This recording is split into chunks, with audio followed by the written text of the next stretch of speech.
আসসালামু আলাইকুম। মাটির চুলোয় রান্নাবান্না চ্যানেলে আপনাদের সবাইকে স্বাগতম।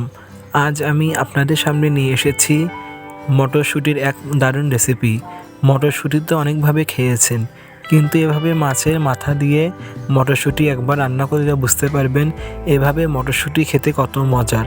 হাতের কাছে সহজেই পাওয়া যায় এমন কয়েকটি উপাদান দিয়েই চটজলদি তৈরি করুন মটরশুঁটির এই রেসিপি। তাই দেরি না করে চলুন আমরা ভিডিও শুরু করি। প্রথমে আমি কড়াইয়ে দিয়ে দেব মটরশুঁটি। আমি মটরশুঁটিগুলো ভালোভাবে পানিতে ধুয়ে নিয়েছি। তারপর আমি এর মধ্যে দিয়ে দেব টুকরো করা আলুগুলো আমি পরিষ্কার পানিতে ভালোভাবে ধুয়ে নিয়েছি। তারপর আমি এর মধ্যে দিয়ে দেব পেঁয়াজ কুচি। আমি এখানে পরিমাণ মতো পেঁয়াজ কুচি দিয়ে দিচ্ছি। তারপর আমি এর মধ্যে দিয়ে দেব মরিচ ভাজি। আমি এখানে কাঁচা মরিচ ভাজি দিয়ে দিচ্ছি। তারপর আমি দিয়ে দেব অল্প পরিমাণে আদা রসুন বাটা।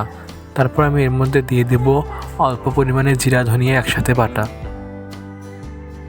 এখন আমি এর মধ্যে অল্প পরিমাণে আস্ত জিরা দিয়ে দেব। তারপর আমি দিয়ে দেব পরিমাণ মতো লবণ। আমি এখানে পরিমাণ মতো লবণ দিয়ে দিচ্ছি। তারপর আমি দিয়ে দেব পরিমাণ মতো হলুদের গুঁড়া। তারপর আমি এর মধ্যে দিয়ে দেব পরিমাণ মতো সয়াবিন তেল। আমি এখানে পরিমাণ মতো সয়াবিন তেল দেওয়ার পর হাতের সাহায্যে সবগুলো উপকরণ ভালোভাবে কিছুক্ষণ মিশিয়ে নেব। এই মাখাটা যত ভালো হবে খেতেও ঠিক ততটাই মজা হবে। কিছুক্ষণ ভালোভাবে মেখে নেওয়ার পর আমি এর মধ্যে দিয়ে দেব পরিমাণ মতো পানি। আমি এখানে আলু আর মটরশুঁটি সিদ্ধ হওয়ার জন্য কিছু পরিমাণ পানি দিয়ে দিলাম।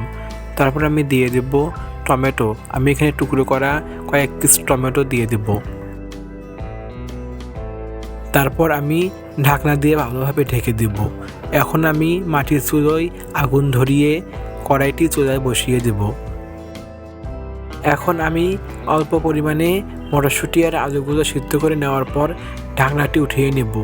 তারপর আমি ভালোভাবে মটরশুঁটি আর আলুগুলো কিছুক্ষণ নেড়ে নেব। কিছুক্ষণ ভালোভাবে নেড়ে নেওয়ার পর আমি এর মধ্যে দিয়ে দেব মাছ। আমি এখানে মাছগুলো দিয়ে দিচ্ছি। আমি এখানে তেলাপিয়া মাছের লেজা আর মাথা দিয়ে দিচ্ছি। আপনি যদি আমার চ্যানেলে নতুন হয়ে থাকেন তাহলে দয়া করে আমার চ্যানেলটি সাবস্ক্রাইব করবেন, সাথে লাইক কমেন্ট শেয়ার করতে ভুলবেন না। এখন আমি মাছের সঙ্গে মটরশুঁটি আর আলুগুলো ভালোভাবে মিশিয়ে নেব। মাছগুলো আমি একটু ভেঙে ভেঙে দেব, তাহলে খেতে আরও মজার হবে। এখন আমি আবারও ঢাকনা দিয়ে ঢেকে ঢেকে মটরশুঁটি আর আলুগুলো একদম ভালোভাবে সিদ্ধ করে নেব। দেখুন আমাদের মটরশুঁটি আর আলুগুলো কেমন সিদ্ধ হয়েছে। এভাবে আমি ঢাকনা ছাড়া আর কিছুক্ষণ এগুলো রান্না করে নেব। মনে রাখবেন যেন এর মধ্যে বেশি ঝোল না থাকে, আবার বেশি পোড়া পোড়াও না হয়। একটু মিডিয়াম করে রান্না করে নিতে হবে। আমি যেভাবে রান্না করে নিয়েছি এইভাবে রান্না করে নিতে হবে।